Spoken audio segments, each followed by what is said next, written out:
Hi everyone, I'm really happy to see you all there in spite of the problems many of you are facing now with AUC.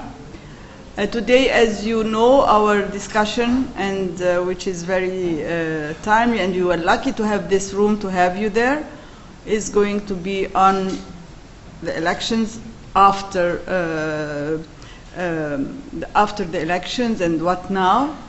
And certainly I can assume that everyone was surprised with Trump winning winning big.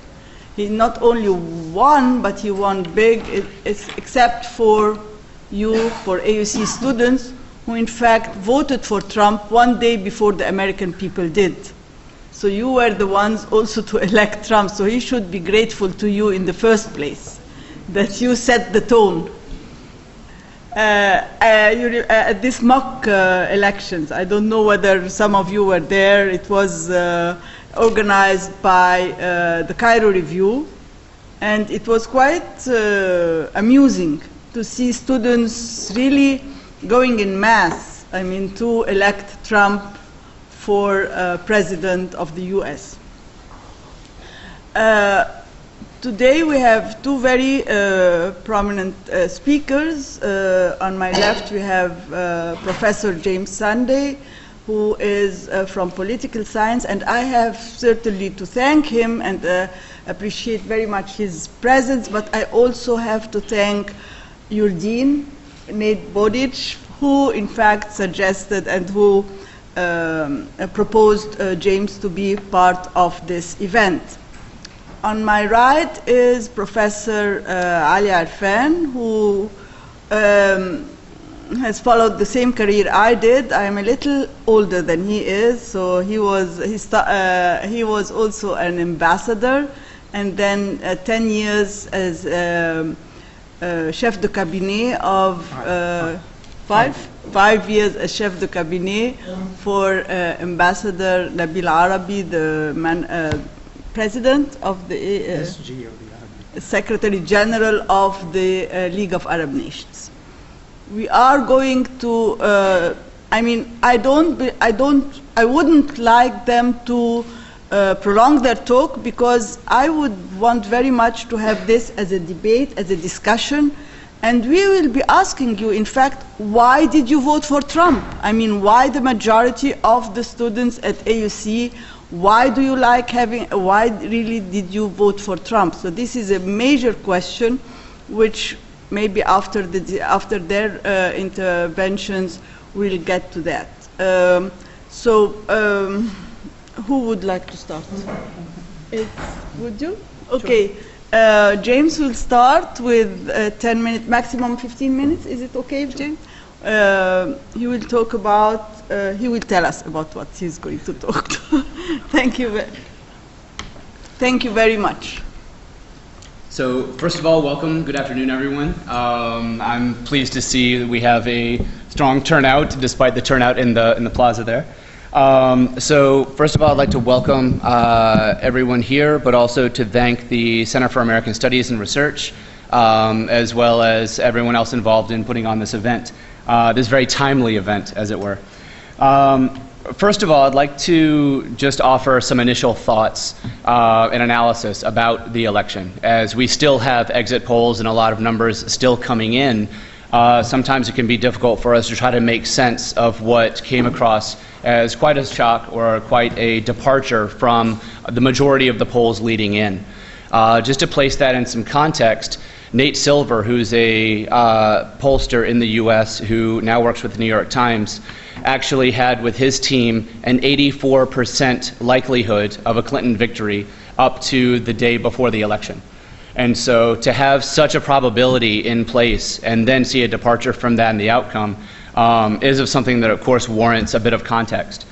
And so first of all, I'd like to just mention how in the typical election cycle and the competition between Democrats and Republicans, or liberals and conservatives in the US, in having two dominant political parties with very large tents, very large electorates on each side, it's actually quite common for us to see such a close election. If you remember back in the 2000 presidential election between Al Gore and George W. Bush, that the outcome actually came with a Supreme Court decision in terms of how the Florida contest was actually contested. As recently as 2004, it wasn't until the very next day, the following day, that the Democrat John Kerry, current Secretary of State, had conceded the election to George W. Bush. And so we're no strangers to close contests. In fact, this is not the first time that a presidential candidate has become victor by way of electoral college, but lost the popular vote. And so that's something very important to mention, is that though with the electoral college it appears that Trump won more handily, we actually see that in the popular vote, Hillary Clinton actually received the majority of votes cast. So in terms of the numbers themselves, we've all been following the headlines and know those, so I'll save some time for discussion after. But I'd actually like to place this in the context of the political spectrum. When we have two dominant political parties in the US, between the left and the right, mind you that in the full scale of the political spectrum, going from fascism to communism, we actually, from left to right, that Democrats and Republicans very typically fight over a very small contested terrain of the political spectrum, fighting over the moderate middle. And so this is where I actually think that this election departs from previous contests, in particular with the role of political ideology. And what we see as political scientists is that Van Dyke reminds us of some of the different functions of political ideology. And though typically one of these functions that we see in the campaigning, in the electoral contests, is normally the programmatic function, the prescriptive function of ideology, where a candidate states his or her views on policy and their substantive plans for how they would actually govern once going into office. Now, in that bigger picture, we see a departure from this with the Trump campaign. And I'll put that in context a little bit in a moment, but through analysis we can see that Van Dyke also offers as political ideology that it has an orientative function. In other words, us versus them. We orient ourselves and our sets of beliefs in contrast, in comparison to others. And we've actually seen that come to pass much more so in this election than in previous contests. In particular, I'd like to focus on gender, race, and class as being the issues that have come to the forefront. Just by way of comparison, we can see that in the lead up to Trump's candidacy, where he actually became more of a political figure on the national stage, he actually gained prominence in contesting the legitimacy of the sitting president through questioning whether or not he was a natural-born citizen in the US. And if you extend this to other anecdotal evidence, including the campaign slogan of "Make America Great Again," as if it were to be a return back to what Trump says were the good old days, then we can see that there are very specific racial undertones to this sort of rhetoric, to this sort of discussion. And we actually see that play out where in the week of the election, Trump actually received an endorsement from the Ku Klux Klan and very active members through rallies, protests, etc., from what many consider the alt-right, which are considered ultra-white supremacist nationalists in the US. And so we can't deny the racial implications of the candidacy itself, but also in terms of gender. Now, it's not simply a matter of having the first female nominee for a major party, but it's also the way that gender and women were discussed throughout the time of the campaign, which actually plays very well into some of the results that we saw. Also, I want to step back and bring up the issue of the primary contest, where we actually saw the most competitive, some of the most competitive candidates that we saw in a very wide field were Bernie Sanders and Donald Trump, two decidedly anti-establishment candidates. And so this actually garnered a significant amount of support on both sides of the ideological spectrum. And so having someone who is anti-establishment is something that was playing very, very well with the voting public at large. And so there was, in the increased competition for Donald Trump for president, what we actually saw is in the primary season, there were upwards of 15 or 16 candidates vying for the Republican nomination. Now, how someone actually goes through to defeat all of those other candidates, we see a variety of strategies that Trump actually employed. Now, traditionally, when you have a primary season in the early stages, money and donations and media coverage actually are a measure of viability. And Trump, as a celebrity and as someone with a massive amount of his own wealth, didn't have those same concerns that a lot of the lesser known maybe first, second term senators or congresspeople actually had, those that actually had establishment credentials in Washington. And so what we actually see also with the rise of the Bernie Sanders movement was also a contestation of politics as usual and as the establishment in Washington. But what this ended up being was essentially more than a discussion or a competition between two moderate parties, but it was actually much more of a discussion of the direction of the country and where people see themselves going. So in terms of some of the exit polls where we see different demographics voting for one candidate over another, I'll save those for some of the Q&A as we have, I'm sure, a lot of questions that pop up. But just to put this in the bigger picture is that regardless of who the winner would be by 1 or 2 percentage points, or as close as the contest was going to be leading into it, that we would still be having a very similar conversation with a Clinton victory or a Trump victory in terms of how to try to bring a nation back from a very, very divided and long election process. And so now I'll cede the floor to my colleague for a discussion about the role of the election, the impact on Egypt in particular, and the region overall. Thank you, James, very much. Let me thank you, James, very much for also being within the limits. I must apologize for not having introduced myself at the very beginning. I took it for granted that you know me, but I'm really sorry for that.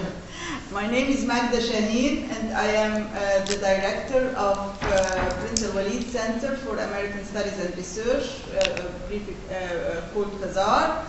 And these events are being held within the framework of a new initiative of the center due to the budgetary constraints and financial austerity. So I'm really trying to exploit to the maximum my colleagues and the faculties at AUC, and this initiative is working with the faculties. So in that sense, this is the third of a series of events which we had within this framework. Certainly, as James has said, yes, these were really historic elections, and I used to call them race to the bottom.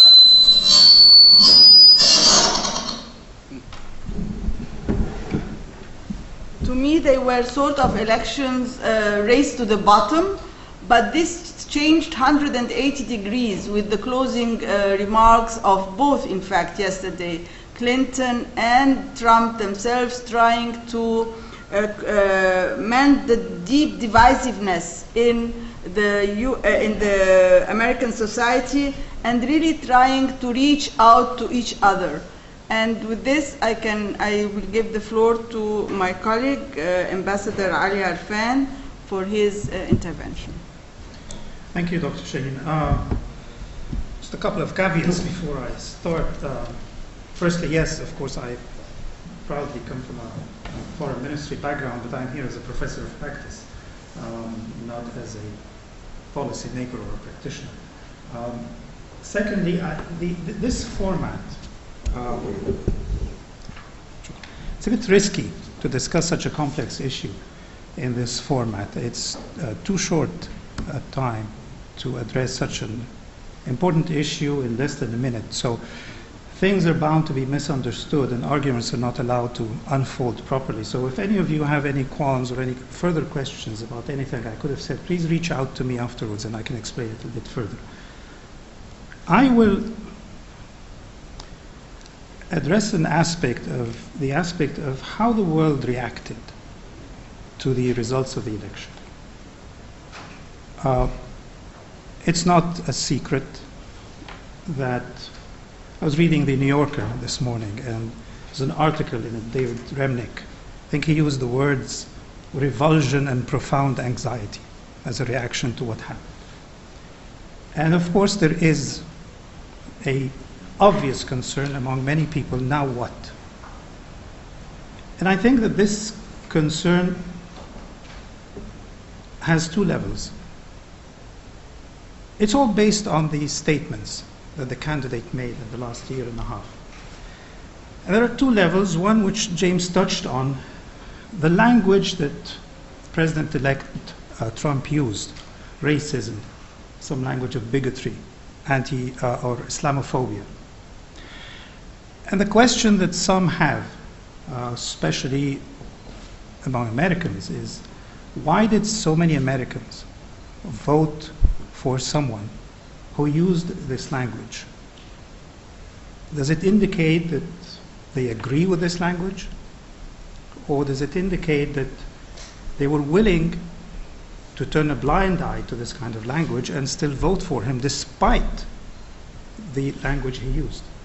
This is one level, and I cannot speak to this level. Maybe James can, but this is a question for America to ask herself. The other level of anxiety maybe relates to foreign policy. How will America act and behave in the international community, again, given the statements that we've been hearing Donald Trump make? And I identify two particular areas. There are many, but I will identify two particular areas. One is world trade, the revisionist message that he explained vis-a-vis what someone like Dr. Shahin would call the pillars of global governance. How will he deal with WTO, with NAFTA? This is, if he does indeed carry out some of these statements he made, there will be disruptions. The other angle is the security angle. Some of the statements he made regarding how America, or how his America sees security, can also cause disruptions. If he starts his presidency indeed with annulling the agreement with Iran, this will have disruptions, whether for better or worse, whether you agree with annulling the agreement or not, it is bound to cause disruptions. If he does indeed move the American embassy from Tel Aviv to Jerusalem, if indeed the remarks he made vis-a-vis South Korea and Japan that they should develop their own nuclear weapons, this is bound to cause disruptions. So the question is, and I'm treading very carefully because I know that sentiments are very high, and again, I'm being analytical, I'm not trying to expound a point of view. The question is, would he really go down this road? Can he actually do the things he promised to do? Some can argue that all presidential candidates make promises and they don't always meet them, or they don't always pursue them. But I think there are other factors which are even more important than that. And if you want to visualize this, excuse me, I suggest you play in your mind's eye the video clip of President Obama, June 2009, June 4th, 2009 in Cairo University, his New Beginning speech. And a lady in the audience yells, "Barack Obama, we love you." Fast forward this tape to June 2013. Young men and women in Tahrir Square, maybe this lady was also among them, carrying posters of Obama with a fake beard and the words Obama bin Laden under it. Things have changed. Positions change. What goes into the machine is not necessarily what will come out of the machine. In my career, in my profession, I sort of came with a postulate that in politics there are very few constants and many, many variables. The world of politics is not a world of guessing or of speculation, because there are many variables. And just as the universe is in constant motion, the world of politics is in constant motion. I think bearing this in mind, there are three factors, I think, that will dictate how Donald Trump will act as the President of the United States, and whether he will be able, in fact, to implement any of the statements he made in the foreign affairs field. The nature of Washington, D.C., the nature of the world, and the nature of the man himself. Washington, D.C. is a very complex, huge, complex machine. It has many wheels, many buttons, many switches, many wires. Arguably, the President of the United States is the bigger, more important wheel in the machine, but he is not the machine, and he is not the only wheel in the machine. Things are not so simple.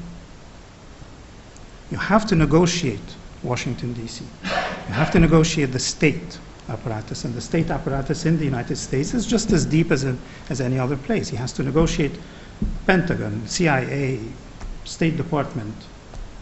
He has to negotiate Capitol Hill. Surely the Republicans won a majority there, but I'll get to this in a minute. He has to negotiate even the think tanks, which also is a stream that flows into the decision-making process in Washington, D.C. The world is also the same. It's very complex. Things are not so simple. And the world does not move, though the universe moves in a somewhat orderly fashion. We can detect and predict the orbit of stars and planets. The world does not move in this way. It's quite chaotic, and it's an anarchy. And things do not always happen the way an American president would want. Trouble sometimes often knocks at his door. The earth moves and shifts, and the winds blow in different directions, and he will have to, as all American presidents have, he will have to accommodate and revisit some of the things he said. The nature of the man, I think there are two things that, yes, I said we cannot guess, and we should not guess, and we should not speculate, but there are two things that we know for a fact about Donald Trump. Yes, he's a businessman. When you look at his history, he was a Democrat for 6-7 years, and then he became a Republican for 6-7 years, and then a Reform Party, and then an independent, and then back to the Republican Party. If you give him the benefit of the doubt, it means that he corrects course. But you can also say that the man is not an ideologue. He doesn't have a doctrine. And because he's a businessman, and he has said this himself, I'm not revealing any secrets, he looks for good deals. If you come up with a good deal, you strike it with him. The other thing is, it has been said that he's an outsider. I've checked all 44 previous American presidents. No one, I think, James, correct me, no one is such an outsider. Every other president held a public office, a government position, or an elected position, senator, a governor, or in government. Dwight Eisenhower was a senior general in the army. George Bush, the father, was director of CIA. He was the American ambassador to the UN, to China.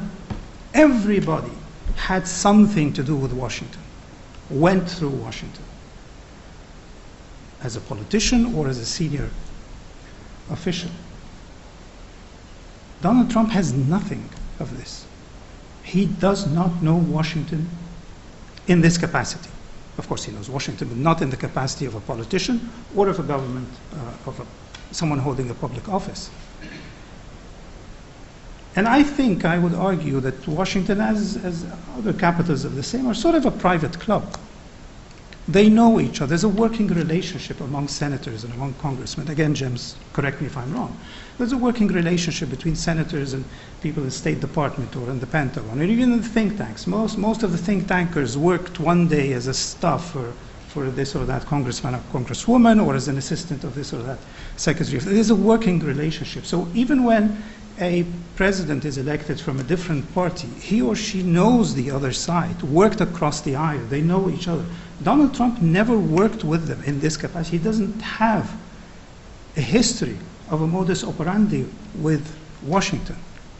And this will be a major challenge for him. I would imagine that for the first few months, he will be an overwhelmed president, having to find his way around these things. I'm sorry if I'm taking too long, but I'll end with 2 points. First point, again from the global point of view, not from the American point of view. From the global point of view, why was he elected? Why did he win? Is this the beginning, the serious beginning of the end of globalization as we know it? Is this a second chapter to Brexit? Is this the end of the Cold War? It's up to you scholars to figure it out. The anti-establishment angle, also James touched on it, and I'm glad that he connected this with Bernie Sanders. There is an anti-establishment movement all over the world, obviously. And it has, I think that the recent election in the US indicates that, I argue, again you scholars know better, I argue that it has changed form a little bit. 10 years ago, the Occupy Wall Street movement was led by young liberals. And we saw it even in Tahrir. It was part of the whole connection. But this is an anti-establishment led by Middle America, by a different customer. The last point I will make. What now? And I want to look at it from the regional point of view, from the Middle East point of view. I hope that this region will look in the mirror and ask itself, what now? I'm sure we're doing that already, but I hope that we will be doing it from a more initiative-taking attitude, not a wait, surely there's a wait-and-see attitude, but not in the reaction point of view, not in the receiving end point of view. I hope that this region, and I'm not just referring to governments and scholars and think tankers, would set the agenda for this region as we see it, and not wait for Donald Trump to come with his agenda and say, this is what I want from the Middle East, this is how I want to deal with the Middle East. I hope we would have our agenda and tell Mr. Trump, this is our agenda. Where do you fit? How can you help in this? And in so doing, I hope that we all, again I'm not referring to governments, everybody, would remember, please, Donald Trump was elected President of the United States, not the President of the Middle East, not the President of the world. Thank you.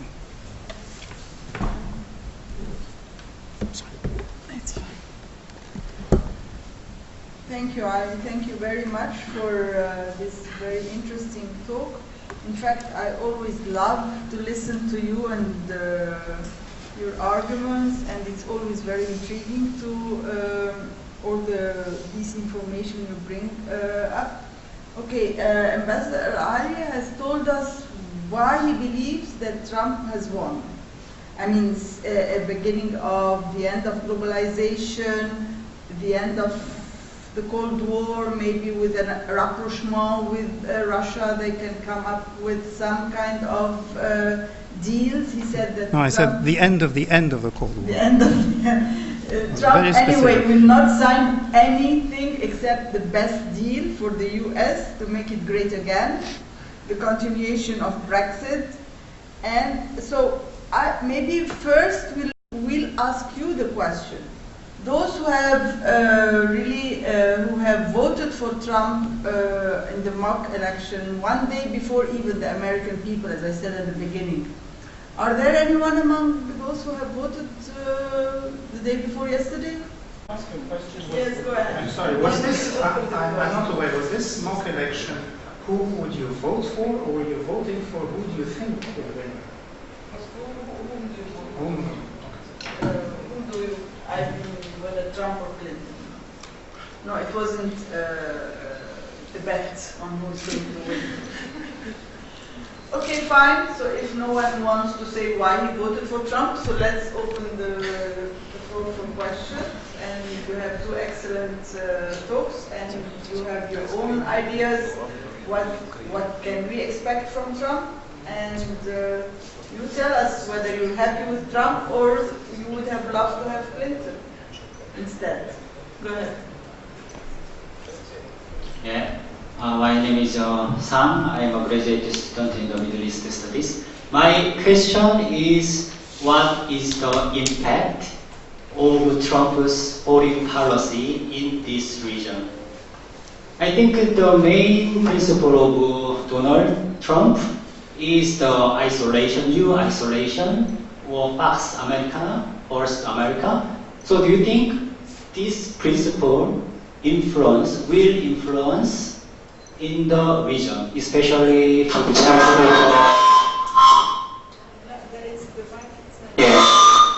the ISIS issue and the Israel and Palestine conflict, and lastly the Muslims in Arab countries.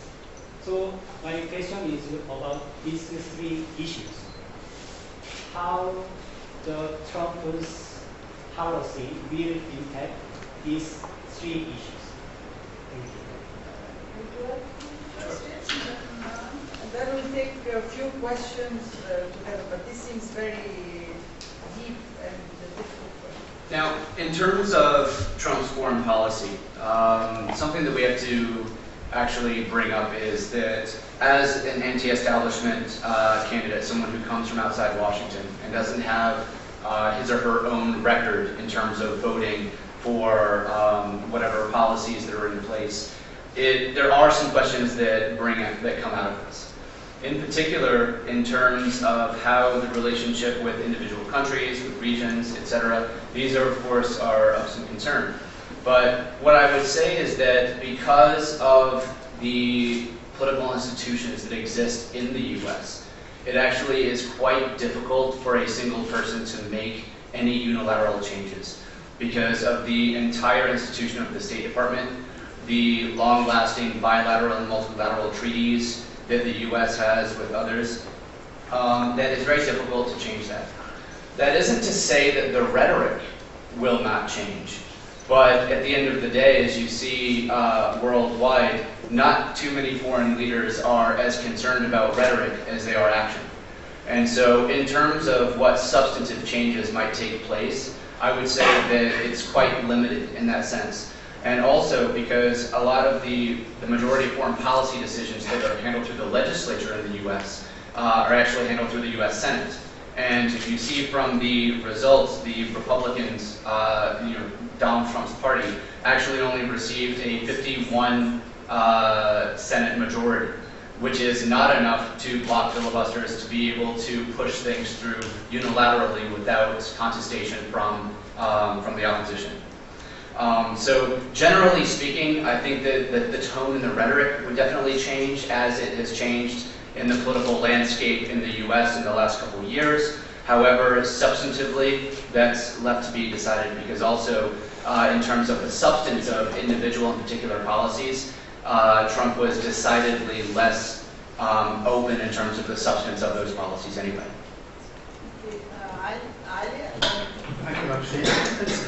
make the same point. I thought that this was one of the more important points I was trying to make in my introduction on this, but I failed to get the message across. My point is that, as James said, things change, and we have to wait and see how he will form his team, how his rhetoric will change. The rhetoric has indeed changed yesterday or the day before when he made his sort of acceptance speech. My point instead is it's not that easy to take what was said in the presidential campaign and assume that this is the agenda that will be implemented to the letter. Washington is not that simple. The world is not that simple. things about that. Things change, and the view from the podium of a presidential candidate is very different from the view of a president sitting behind the desk of the commander-in-chief of the United States of America in the Oval Office. So, would he move the American embassy from Tel Aviv to Jerusalem? How many American presidents made this promise during the election campaign?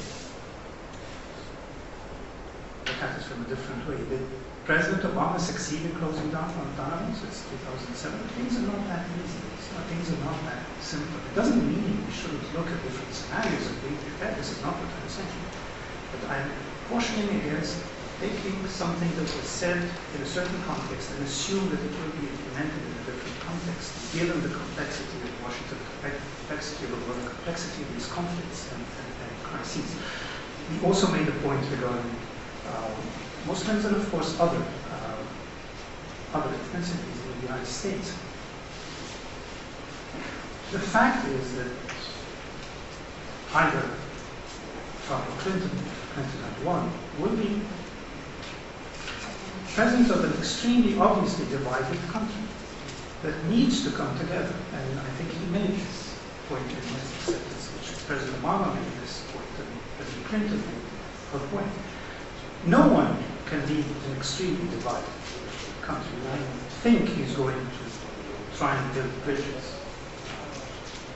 Whether he will succeed or not, but I think he will have to build bridges.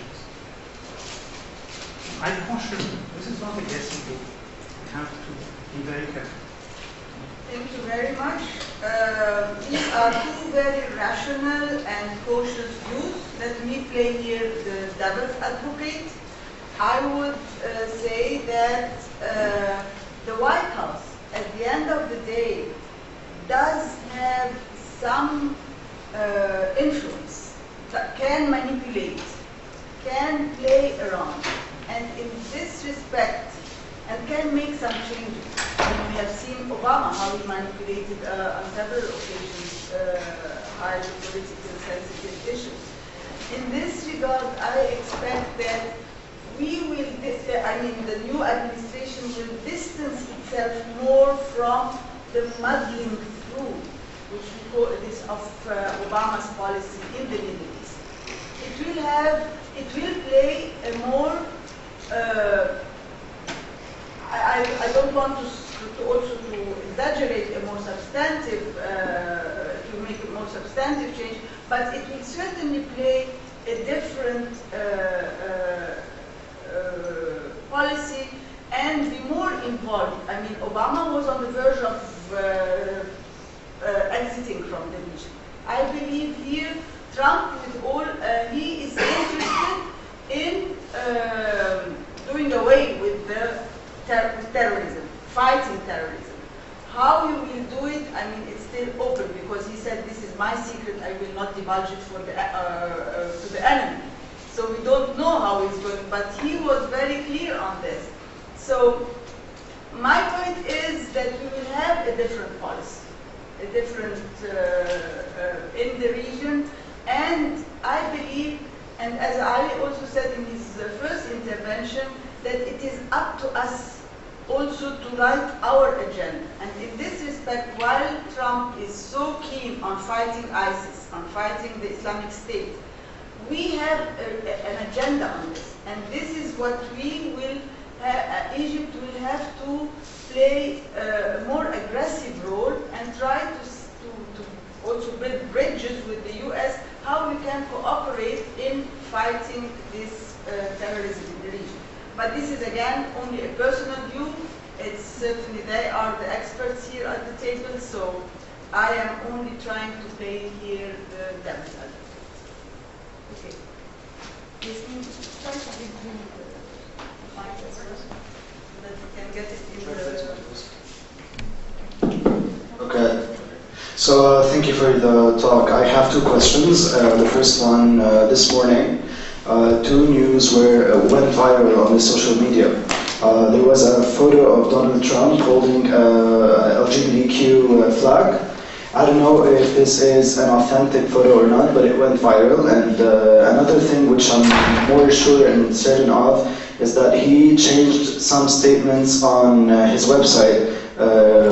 More specifically, the statement regarding deporting the Muslims from the states. So can we see that this is kind of promising that he, as you said, most presidents don't stick to all they say, and it's usually they don't stick to their good promises. It might be that this time he might not stick to his discriminant promises. So that's my first question. The other one, speaking of the region, can we think of a victory for Iran in the region? Because not just in the States, now Donald Trump in the States, Hezbollah supported the President Michel Aoun, the president supported by Hezbollah in Lebanon, made it to power. Bashar al-Assad is still in Syria. Russia is advancing in Syria. So is this a kind of a victory for the right, an international victory for the right, and regionally it's a victory for Iran or not? Thank you.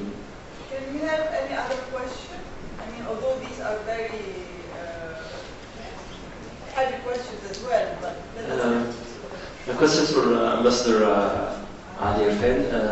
It's regarding the end of the Cold War. Does this mean, like, because Trump maybe will get more along with Putin, this can have like another policy, like cooperative policy in the Middle East between US and Russia that would reach some solutions in Syria, Lebanon, Iraq, and so on? Or you mean that there will be another escalation between Russia and US, which led to a big conflict? So some people are arguing this and some people are arguing that. So what do you think, or what do you expect how things will go?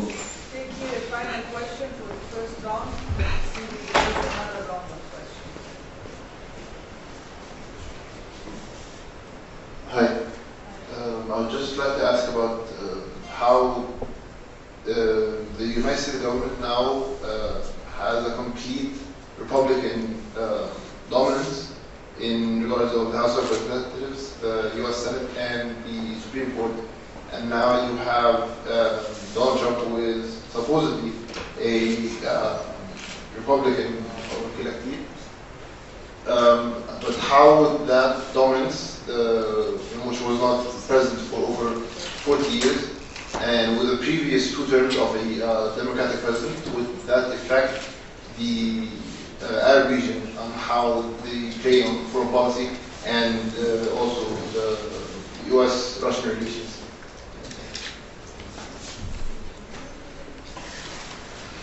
Okay, so I'll start by focusing on some of these domestic issues. For example, the identity politics that has somewhat shifted from campaign to election, between the support by showing the LGBT flag, etc., and also what I've also seen is the removal of the banning all Muslims from the website. Now, this actually plays into the as I was mentioning before, the ideological battles that went through the campaign season. In particular, the orientative function of the campaign in terms of us versus them, returning America back to a previous state, or this idea of what it means to be American. It actually plays into the rise of Trump to prominence, of actually questioning Obama's legitimacy as being truly American. What's interesting here is, we've mentioned before, is the difference between a campaign and actually governing. And in that sense, we actually see a natural shift, because the campaign, the battle is already won in terms of mobilizing support to actually win the election. So if you look at what the normative functions of a political party in terms of mobilizing a base of supporters, etc., that battle has already been won by the Trump campaign.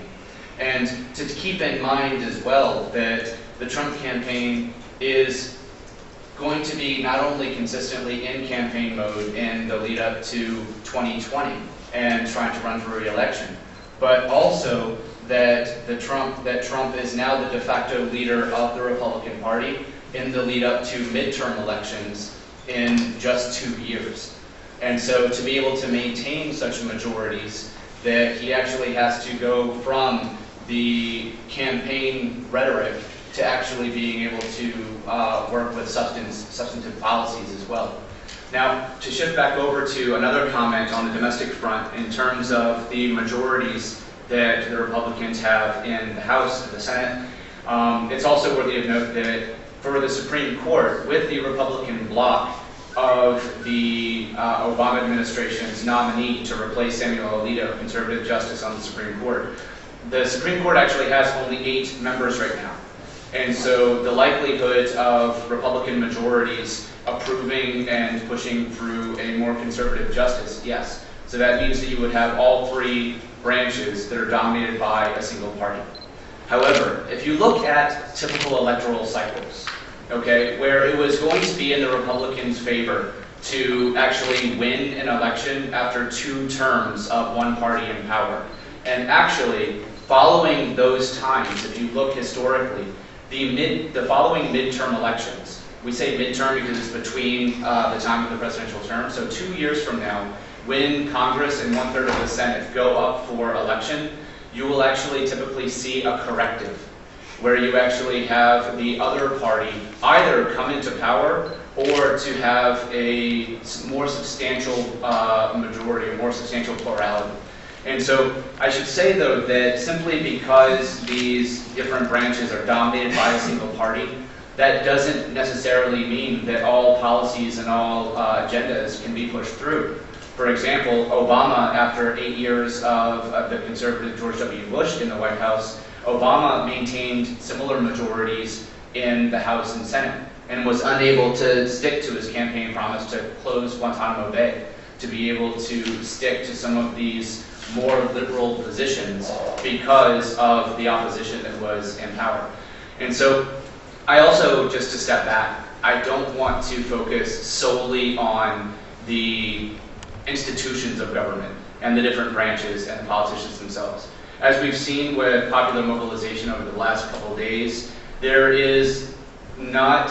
don't have to wait until the next election in order to have voices heard, to be able to contest what might be seen as more radical policies, etc. As you see from protests on college campuses to inner cities to conventionally liberal areas, that people's voices will be heard in terms of trying to stabilize and normalize what the policies going forward are going to be. And so it's through the protection of civil liberties like freedom of assembly that allow that to be a more consistent reminder of what checks and balances there should be for ramming any sort of policies through. So. Thank you. Let me just make a comment on what Dr. Shahin said. I did not insinuate in any way, shape, or form, try to, that there would be no change of policy. Of course there will be a change of policy or a change of rhetoric, a change of approach. There's a different man in office, certainly. And definitely in terms of combating terrorism, I don't think it's optional anymore. Any president will have to combat terrorism. Things cannot continue spiraling in this direction. I think, of course, there will be a concerted effort to combat terrorism. This is not optional.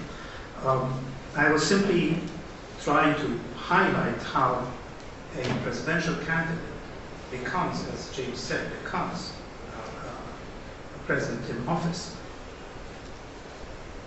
And this is where I would connect to your question on what you saw on the internet of possible changes of rhetoric or discourse. I don't know if it's true or not. I'm definitely not surprised because he is now president-elect and he will have to act presidentially. One of the, I think, the interesting dynamics political scientists can look at is if President-elect Donald Trump ran on an anti-establishment ticket, or an anti-establishment ticket, since yesterday he's become establishment. He's in Washington now. Iran, whether some events that took place in the past month are considered a victory for Iran, then unfortunately, sadly, the Middle East is still in conflict. The conflict is not over. You cannot say who's the victor. In such conflicts, you will always see the balance of power shifting from one day to the other. And it would be a mistake to draw conclusions on what happens on a day-to-day basis. Again, I take you back to the analogy I tried to portray politics being the way the universe moves. It's a constant motion. The universe is a constant motion, and its orbit around the own axis and around the sun and the galaxy is in motion. You cannot take a snapshot of one moment of the universe and say this is what the universe is. It is not. It is the universe at a given moment in time. In a few seconds it changes, and it changes orbit, it changes the way it looks. So in your studies, if you want to go into policy someday, this is my advice to all of you. Things should always realize that what you see differs when you change place, when you change time. There's different perspectives, even your perspective will change. And his perspective now, as the man sitting or will be sitting in Washington, is bound to be very different from his perspective. I'm back to the Donald Trump issue. To your issue, you will always see changes in balances of power in long conflicts. Things will go up and down.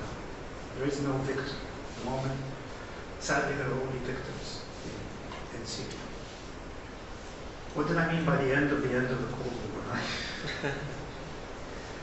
I think I argue, the jury is still out, and it's again up to the political scientists and scholars to study. Are we witnessing the end of what happened in 1989, 1990? I was with my friends, my students, of whom I'm very proud. We were looking at American-Russian relations and how they affect the Middle East, and we looked at President Obama's recent statement in the General Assembly, September last year, and President Putin's statement to the previous General Assembly, 2015, and both of them referred to the Cold War, the end of the Cold War, Putin negatively and Obama in what seemed to me to be defending the Cold War. And the question I asked to them is, the Cold War supposedly ended 25, 26 years ago. Why bring it up now? Something is happening. And we may be witnessing the end of globalization, which some would argue was the result of the end of the Cold War. So if we're questioning one of the more important results of the end of the Cold War, and definitely we seem to be questioning the unipolar world we lived in for the last 20 years, and we're moving into a bipolar, multipolar, I don't know. But this is what I mean by the end of the Cold War, the end of the world we've seen after 1989, 1991. It is changing, there's no question about that, I think. And if I could just also bring back in just as some final thoughts, because I'm seeing some exit polls come through, in terms of the identity politics, because it's very typical of us to try to step back and with a surprise election or with something that was outside of the bounds of our expectations to try to make sense of it. This was the case with Brexit and the aftermath in terms of who was actually voting to leave the EU when polls had suggested that the UK would remain. It was the case in the referendum in Colombia, whether or not to have peace negotiations with FARC rebels. It was the case also, I believe, in 2014 with the lead up to the Argentinian presidential elections. And it's also the case with upcoming elections that we have in Germany and France, where we see surprising poll numbers for some non-conventional candidates. But what I want to actually mention is that it's not enough for us to simply refer only to race, gender, class, etc., these identity politics that were so prevalent in the rhetoric of the campaign. Because in exit polls, we actually see that 8% of African Americans actually voted for Trump. This was a 2% rise from Mitt Romney in the 2012 election, despite the calling into question the legitimacy of the first African American president. This is also very shockingly, considering how some of the initial media coverage for Donald Trump was in disparaging remarks about Mexicans, about his pledge to build a wall, both literally and figuratively, where we actually had, despite all of this rhetoric, 29% of Latinos in the United States voted for Donald Trump. This, by the way, is also a 2% increase from the number of Latinos that voted for Mitt Romney in 2012. And so what we really should bring into question here too is that even amongst all of these different demographics that we're talking, 31%, despite the talk of banning Muslims, despite, like I say, building these walls, etc., of having, quote, extreme measures of vetting for people to immigrate to the U.S., 31% of voters for Donald Trump claim that they were not born in the United States. They are actually our first generation immigrants. And so this, to me, really highlights the partisanship of a two-party system in the United States, where it's not, though identity politics may be the course of a campaign, it's not the personality of the leader of that party that people are voting for. It's for the policies and the platforms and the ideological positions, the programmatic ideology of that party itself. And this is further stated by the fact that over half, almost half, of Trump supporters actually claim that his disparaging comments against women, his claims of sexual assault, etc., that have swept the media, that almost half of those supporters find his comments and his treatment of women, quote, troublesome. And despite that, he actually received a vast majority of the Electoral College votes. And so this, of course, as you know, we actually said towards the beginning, it is still quite early to try to tease out all of the full analysis here. We have lots of data to be able to pore over, lots of questions to be able to ask, but not just for the US election, for what happened in different movements and different uprisings, different referenda, etc., in other parts around the world. And so this does beg the question about the reliability and viability of polling, of these sorts of measures of how we actually lead up into and predict. And as a political scientist, we don't like to predict. We like to sit down with our data afterwards. And we have plenty to be able to go through now. So.